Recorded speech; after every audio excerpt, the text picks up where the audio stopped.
Sebelum kita nginap, kita dugem dulu yuk. Bener? Boleh. Saya kenal dengan wanita ini ya, nah disitulah saya mulai tertarik kan. Sampai juga berhubungan badan ya, ML, sampai saya stay sama dia selama 8 bulan. Saya benar-benar jatuh dalam dosa perselingkuhan. Jadi saya nggak lagi beli kambing, Pak. Saya jadi piara kambing.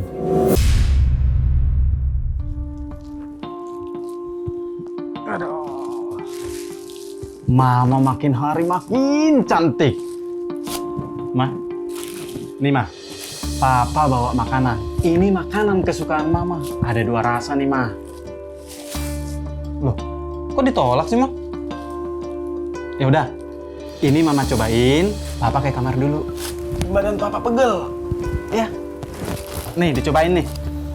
Ketika saya lihat di Facebook gitu, ada foto wanita, kemudian saya penasaran gitu. Dari situ saya mulai banyak lihat gitu ya, ini wanita ini siapa? Yang di pikiran saya adalah ya udah kayaknya hancur nih rumah tangga saya. Udah berpikir seperti itu. Loh, makanannya kok nggak dimakan sih Ma? Taruh di mana Ma? Pak, wanita ini siapa? Wanita mana lagi sih Ma? Coba Papa lihat. Oh, yang ini. Ini teman kerja Papa di kantor. Beneran, ini teman kerja Papa nih. Tapi saya butuh penjelasan. Nah, saya tanya suami saya kasih lihat fotonya ini siapa. Nah, kayaknya dia udah mulai sulit berdalih gitu loh. Temen kok mesra banget sih, Pak?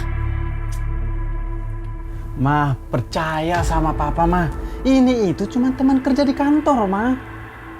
Dan Papa nggak mungkin bermain sama wanita lain. Aduh, ini... Papa lebih baik jujur ya. Wanita ini siapa? Ma, duduk dulu. Tenang dulu, Ma. Jangan marah-marah, Ma.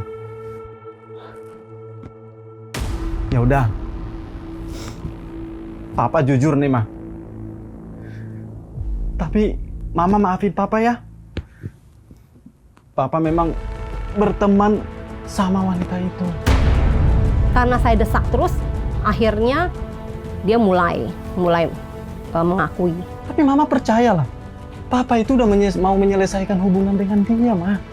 Dan Papa mau milih Mama. Papa itu sayang banget sama Mama. Percaya sama Papa ya. Walaupun saya hancur ya. Papa selingkuh? Papa tega sama Mama? Pak, aku nggak mau tahu ya, Pak. Papa harus tinggalin wanita itu. Nah, selama 8 bulan itu banyak hal yang saya bohongin ke istri saya. Akhirnya saya kan memang dinas luar kota ya. Jadi saya bilang istri saya setiap hari Senin saya berangkat keluar kota, pulang hari Jumat. Nah itu pun tidak terjadi sebenarnya. Ya, actually saya di rumah di kosan sama perempuan itu. Iya, Ma. Mama percaya sama Papa ya. Papa nggak akan menduakan Mama. Saya mulai ngeredahin amarah saya. Kemudian saya bilang ya udah, kalau emang seperti itu kamu serius, kamu mau bertobat. Tapi saya tahu pernikahan saya karena di dalam Tuhan saya udah nggak bisa ngapa-ngapain gitu. Jadi akhirnya dia bilang iya dia mau bertobat, dia berjanji bahwa dia mau menyelesaikan setelah dia keluar kota. Katanya dia mau nyelesain dengan wanita itu. Maaf ya sayang, kamu udah lama nunggu. Iya, nggak apa-apa.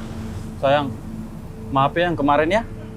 Sebenarnya aku sayang banget sama kamu. Gak ada wanita selain kamu yang paling baik. Masa? Saya masih belum tobat. Saya balik lagi, nyari lagi. Karena saya penasaran itu anak siapa ya kan. Bodohnya kita laki-laki ya.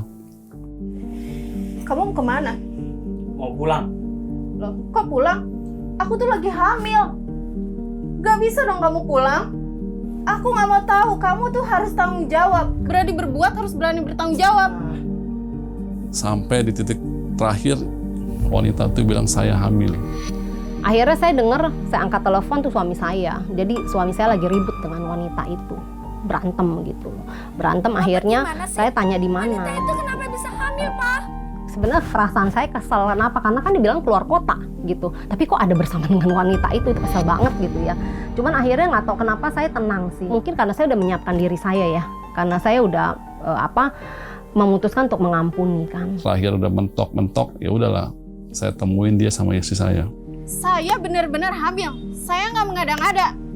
Harus percaya itu. Papa benar menghamili dia. Iya, Ma. Saya bawa aja dia, temuin istri saya supaya beres gitu. Nah, dalam hati kecil saya, ya tinggal saya mau memilih kan. Milih wanita ini atau istri saya. Dan di situ terjadilah perdebatan kita bertiga ya.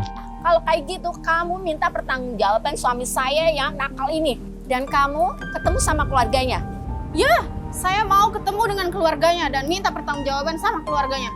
Nah, akhirnya saya bawa ke keluarga rohani saya, pemurid saya waktu itu. Ya, saya bawa. Saya hamil loh. Saya datang ke sini mau minta pertanggungjawaban dari Mas Agus. Nah, sekarang bagaimana? Dari Pak Agus sendiri bagaimana? Iya, Pak. Saya salah, Pak. Dan saya harus kembali sama istri saya, Pak.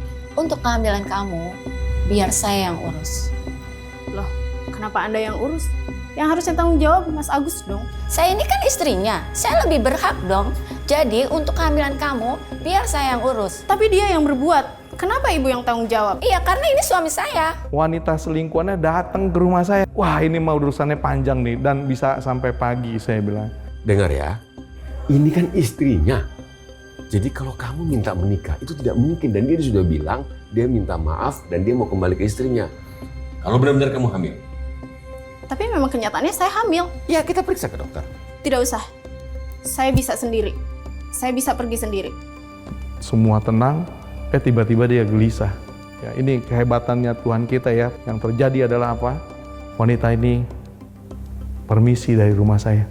Dia keluar, dia minta pulang, dan yang luar biasa, wanita itu nggak minta tanggung jawab, nggak minta apa-apa, udah selesai.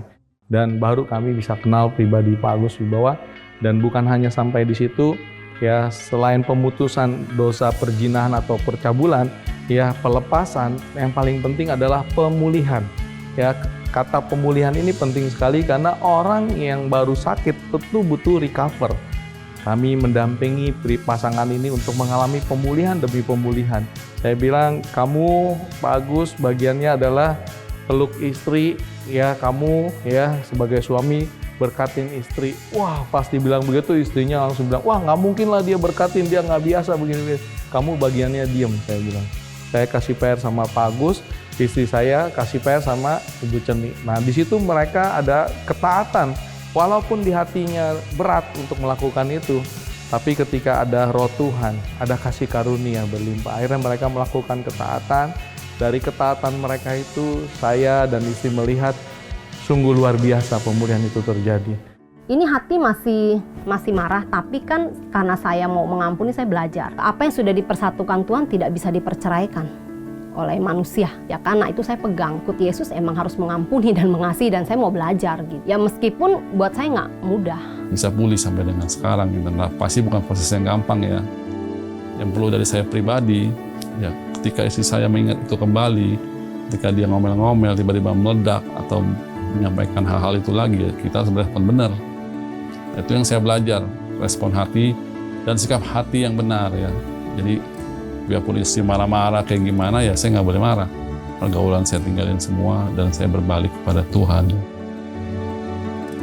Suami berubah, dan saya tahu saya pun harus berubah. Jadi kesalahan suami bukan sepenuhnya kesalahan suami, tapi ada bagian saya yang salah waktu itu. Dan saya belajar untuk berubah, suami saya belajar berubah, kita bersama-sama belajar berubah.